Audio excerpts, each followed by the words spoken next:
Ajá amigos, bienvenidos nuevamente al canal. Esta vez vamos a hablar de la libertad de expresión. El tema de la libertad de expresión es un tema capital en nuestros días, es un tema esencial. ¿Por qué? Bueno, esencialmente porque en días recientes mi casa, Radio Caracas Radio, ha sido censurada por Conatel. ¿Y qué importa de la libertad de expresión? ¿Qué es la libertad de expresión en el fondo? Bueno, más que un asunto de élites, más que un asunto de grandes medios de comunicación, de grandes medios de masa, la libertad de expresión termina siendo esencialmente un poder que contrarresta a los demás poderes del Estado.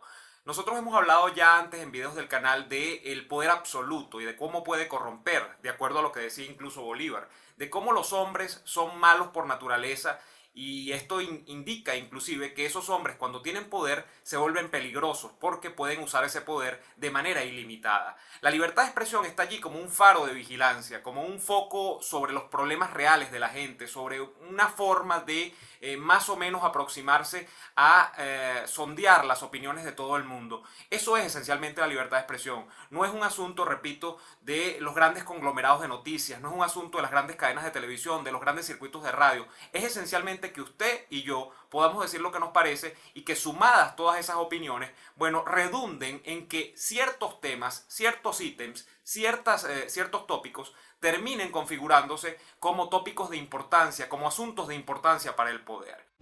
Vamos a hacer un resumen de la reciente lucha por la libertad de expresión en Venezuela.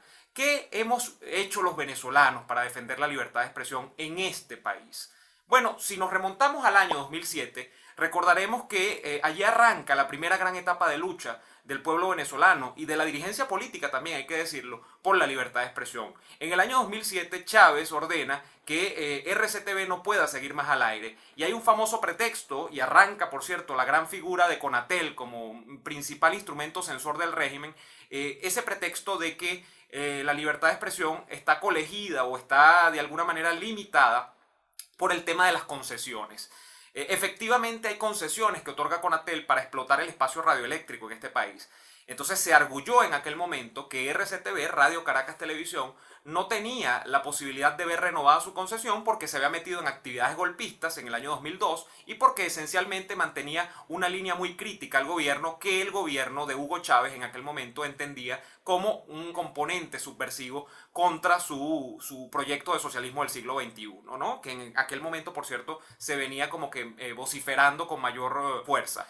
Cuando pasa el 2007 y cuando la lucha por RCTV se convierte en una especie de consigna nacional, inclusive podemos ver que de manera interesante comienzan a surgir las nuevas generaciones en política. Si podemos hablar de generaciones en política, la generación del 28, la generación del 58, y no sé si hablar luego de generaciones en la democracia, de liderazgo político, en 2007 evidentemente que con sus buenos y con sus malos aparece una nueva generación en política. De allí, por ejemplo, emergen Stalin González, emerge Ricardo Sánchez, que luego, bueno, termina siendo lo que es, emerge Freddy Guevara, emerge John Goycoechea, emerge David Smolansky y emergen en realidad la configuración de los partidos políticos contemporáneos en Venezuela, con sus buenos y con sus malos.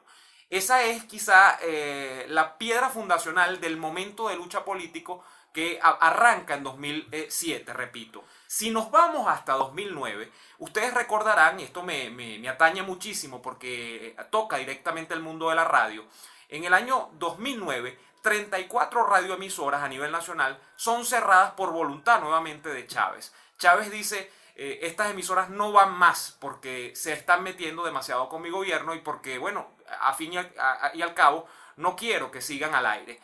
Conatel nuevamente se convierte en el instrumento censor en el año 2009 y de aquel año 2009 y de aquella primera clarinada en la radio de la censura, podemos recordar, por ejemplo, un circuito que tenía muchísima audiencia, que era el circuito Belfort, CNV a nivel nacional, y sobre todo un programa en específico, que era el programa de solamente radial en aquel momento, el programa de Leopoldo Castillo, que, bueno, se ve censurado, luego Leopoldo Castillo hace el crossover incluso a la televisión, y por cierto, Leopoldo Castillo termina estando con RCR como aliado para seguir transmitiendo en radio, cuando su programa termina saliendo, porque termina saliendo del aire de la emisora, CNV, repito. Si adelantamos un poco la película y nos vamos hasta el año 2013, con Chávez ya fuera de la escena, porque evidentemente ha muerto, se produce la venta de la cadena Últimas Noticias, o del grupo Últimas Noticias. Es la cadena Capriles, que a final de cuentas es el nombre que creo que se le termina dando al nuevo grupo periodístico, y de periodístico solo va a tener el nombre, porque justamente la operación que envuelve a Últimas Noticias inaugura una nueva forma de censura en Venezuela,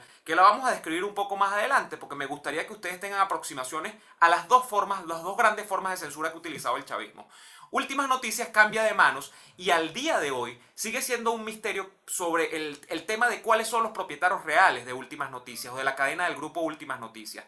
Esto venía, este grupo siendo manejado por muchos años por la familia Capriles, y en una operación financiera de cierto renombre, de cierta importancia, termina cambiando de manos. A primera instancia se dice que hay un grupo español llamado la empresa Palisticia, que es una empresa que hasta contratos de construcción tenía en España, es la que termina comprando al grupo Últimas Noticias. Pero les repito que al día de hoy sigue siendo un misterio quién maneja Últimas Noticias, independientemente de que todos sabemos que su línea editorial está muy colegida con los intereses de Nicolás Maduro. Si adelantamos un poquito la película, en ese mismo año, en noviembre específicamente de 2013, se da el gran boom con la venta de Globovisión. Alberto Federico Rabel, Guillermo Zuluaga y su otro propietario, que su nombre no lo recuerdo ahorita, terminan saliendo voluntariamente de Globovisión, visto además el hecho de que no iba a ser renovada la concesión de Globovisión.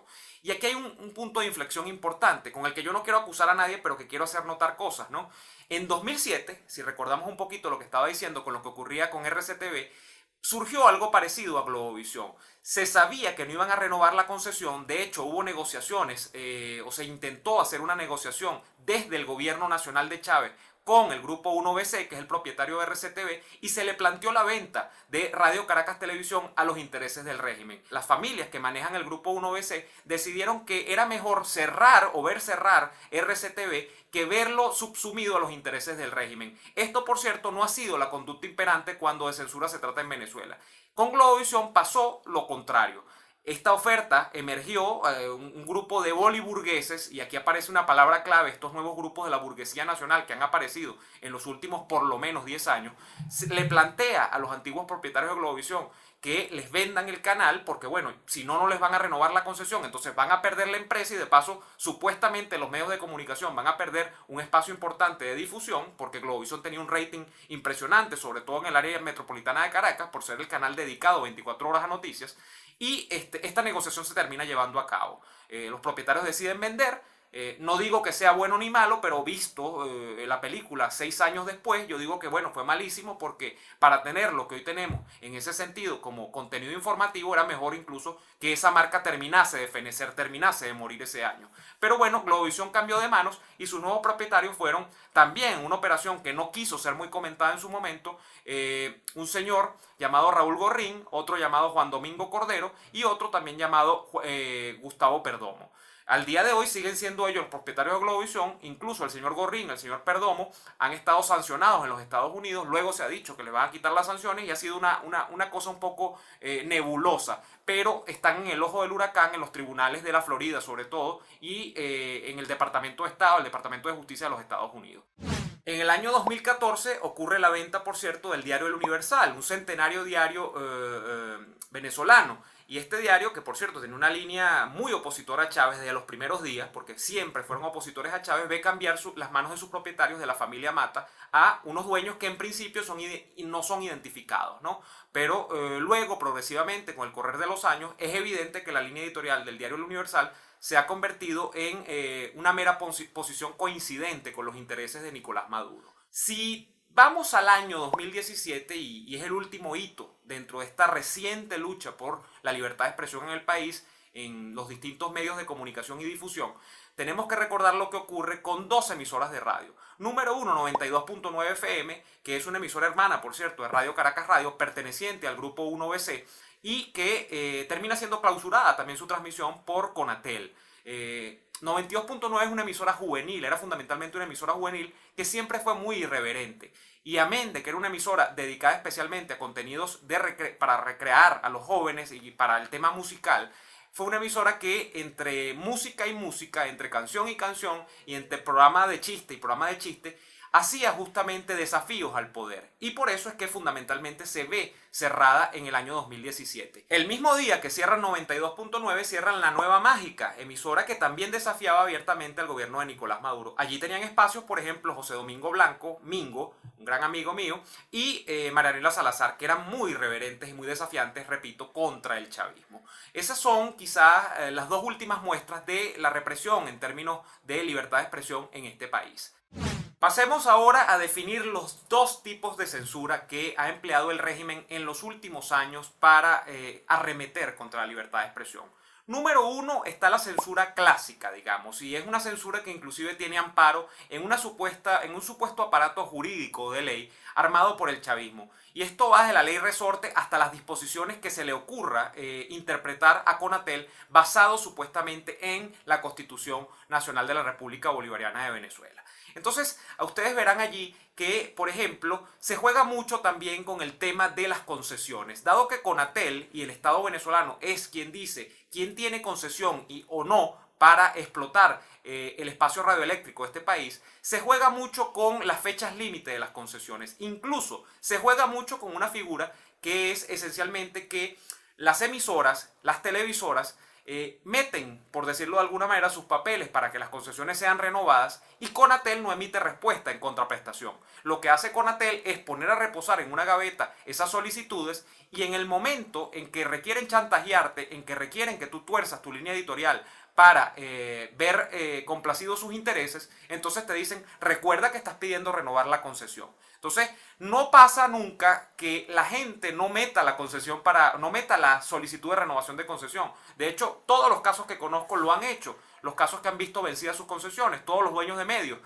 Lo que ocurre es justamente lo contrario. Es que te dejan eso allí y no te renuevan la concesión y te sostienen en el chantaje. ¿Qué pasa en esta vertiente de la censura? Que hay medios que se plegan y otros que no. Les he remitido el caso de RCTV y les he remitido el caso de RCR, que son los que me tocan más directamente. Allí simplemente se ha dicho, bueno, no vamos a hacer negociaciones y quédense ustedes entonces con la última palabra. Si ustedes quieren cerrar, cierren, que eventualmente volveremos. Hay medios que no. Hay medios que, y creo que es en la gran mayoría de los casos, lamentablemente, dentro de los medios de comunicación de masa en Venezuela, que lo que han dicho es, bueno, preferimos conservar los espacios, preferimos que sigan saliendo algunos programas, porque esencialmente lo que hace Conatel es que te pide que restringas algunos programas o anclas cuando se trata de televisión o radio, y algunos escritores o algunos enfoques cuando se trata de periódicos, cuando se trata de publicaciones impresas. Hay una segunda vertiente de la censura, que es la vertiente ya implementada por Maduro. La primera la implementó muchísimo Chávez y se sigue implementando al día de hoy, ese chantaje a través de esa forma de atemorización.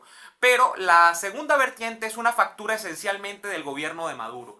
¿Maduro qué ha hecho? Maduro ha logrado tocar la puerta de dueños de medios que prefieren conservar su patrimonio, es decir, conservar el capital que han invertido los medios de comunicación, y lo que esencialmente hacen allí es que le hacen ofertas para que vendan el medio como un todo, para que vendan la marca. Entonces, fundamentalmente lo que queda allí es una marca que preserva el cascarón, pero puertas adentro no hay ni yema ni clara de ese huevo, porque lo que termina ocurriendo es que todo eso dentro es configurado para que se alinee con los intereses del poder. Eso ha ocurrido, como ya les dije, con Globovisión, con Últimas Noticias, con El Universal y con infinidad incluso de emisoras y de periódicos locales, ¿no?, en el interior de la República.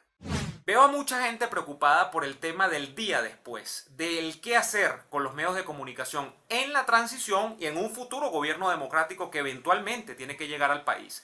Y esa gente dice, acabemos con Venevisión, acabemos con Televen, acabemos con BTV, acabemos con los circuitos de radio que no han querido contar la verdad y que han bypaseado a través de la música o a través de programas sobre decoración, persianas, decoración de interiores, vida saludable, etcétera, etcétera. Y con respeto, esto lo digo con mucho respeto para toda la gente que se dedica a diversas fuentes que tienen que ver con el entretenimiento y lo que ataña a los intereses de la gente, pero yo no concuerdo con ese criterio. Yo no creo que deba ser la censura nuevamente la que debe imperar como mecanismo para que se dirima el tema de los medios de comunicación en Venezuela. Mi criterio personal es que es justamente la competencia, como en la economía, lo que debe terminar arbitrando el tema de los medios de comunicación en Venezuela. Solo la calidad puede ser el principio básico para que nosotros podamos decir, mira, esto sirve y esto no sirve. Y creo que fundamentalmente ese era el principio básico que regía los medios de comunicación en Venezuela desde hace muchos años. Recordemos lo que teníamos en Venezuela. No pasó tampoco hace 500 años. Tampoco pasó ayer, pasó hace muchos años, pero era algo que era relativamente de calidad. Llegamos a tener en la televisión a Sofía Inver y a Carlos Rangel. Llegamos a tener en la televisión a Oscar Llanes contando la historia y contando los acontecimientos políticos de acuerdo a su interpretación histórica. Llegamos a tener a Arturo Uslar Pietri editorializando sobre los problemas más urgentes del país, nos gustase o no su enfoque sobre los problemas de ese país que teníamos. Llegamos a tener incluso a Napoleón Bravo denunciando cosas en la televisión también. Llegamos a tener todos los domingos a Marcel Ranier haciendo entrevistas de calidad, haciendo entrevistas que elevaban el nivel intelectual de la población, independientemente de su enfoque también. En fin, llegamos a tener a Marieta Santana, por ejemplo, también denunciando los problemas de la gente en Alerta, en A Puerta Cerrada. Y eran programas que eran muy buenos, eran programas que permitían que los dos grandes canales, por ejemplo, del país, que eran Venevisión y Radio Caracas Televisión, compitiesen con base a calidad, no con base a que se esperara que un organismo como Conatel iba a decir que cerramos un programa para que el otro aumente su rating. Esa no puede ser la manera en que se dirime el tema de los medios de comunicación en Venezuela. Yo creo que si en la economía, la oferta, la diversidad y la libre concurrencia de los intereses de la gente es la que termina determinando qué sirve y qué no, en los medios de comunicación tiene que ocurrir exactamente igual. Esa creo que es una propuesta que poca gente ha hecho, que poca gente le pone atención, y yo creo que cuando se termina de configurar el panorama para el restablecimiento democrático en Venezuela, fundamentalmente tiene que ser este el criterio del que se tiene que partir. Todo lo demás es accesorio, sobre si, bueno, hasta dónde vamos a permitir que la gente se informe, hasta dónde está permitida la libertad de expresión en Venezuela. Entonces no podemos seguir pensando en esa noción del pueblo niño, de ese pueblo que no tiene capacidad de reacción, de ese pueblo que tú le dices una cosa y lo que tú le digas no lo medita, no lo reflexiona y solo actúa en consecuencia como si se tratase de un robot. Ese no es el caso. Yo creo que debemos abandonar esos enfoques de los medios de comunicación como solamente un instrumento de esa aguja hipodérmica donde tú pones allí una información y la gente no hace más nada que, que actuar en consecuencia. Ese no puede ser el enfoque. Yo creo que tenemos que trascender a la oferta mediática actual. Si bien, a mí no me gusta Vladimir Villegas, Vladimir Villegas tendrá que competir en este escenario que yo estoy planteando con otros comunicadores sociales, con otros periodistas y con otras personas que al fin y al cabo tengan algo que decirle al país y que sea el criterio de excelencia, el criterio de calidad, el que imponga quién tiene mejores planteamientos y quién no los tiene. Y quién es quién al final de cuentas en los medios de comunicación. ¿Qué vamos a hacer en RCR? Nosotros nacimos para pelear en RCR. Nosotros sabíamos que eventualmente lo que pasó podía pasar. Y por eso nosotros hicimos como aquella famosa fábula de la cigarra, nosotros nos preparamos para el invierno, nosotros nos preparamos para la guerra. Nosotros vamos a seguir, por ejemplo, siendo la radio que se ve. Nosotros vamos a seguir a través de internet, nosotros vamos a seguir a través de rcr.tv. Yo amerito que ustedes comuniquen a todos sus seres queridos, a sus panas, a sus amigos, a sus familiares, que RCR sigue viva, que RCR sigue luchando y sigue luchando fundamentalmente porque cuenta con un recurso humano que es el factor más importante en cualquiera de este tipo de empresas, que no se resigna, que sigue peleando y que cuenta además con una dirección que sigue siendo la misma, que no ha visto modificados por el motivo de las adversidades cuál es su objetivo en esta Venezuela y en esta nueva Venezuela que va a venir. Por favor, corran la voz. RCR sigue más viva que nunca. RCR sigue en rcr.tv, RCR sigue en Periscope y RCR eventualmente va a volver al dial 750 AM. Va a seguir acompañándoles en ese radiecito de la cocina, va a seguir acompañándoles en el radio y va a seguir acompañándoles en todas partes. Quiero que corran la voz y digan que RCR está viva y que hay RCR para rato. Les invito a compartir el video, les invito a que le den like también al video, que me hagan sus comentarios y que por favor sigan sintonizando mis videos en YouTube. Hasta la próxima.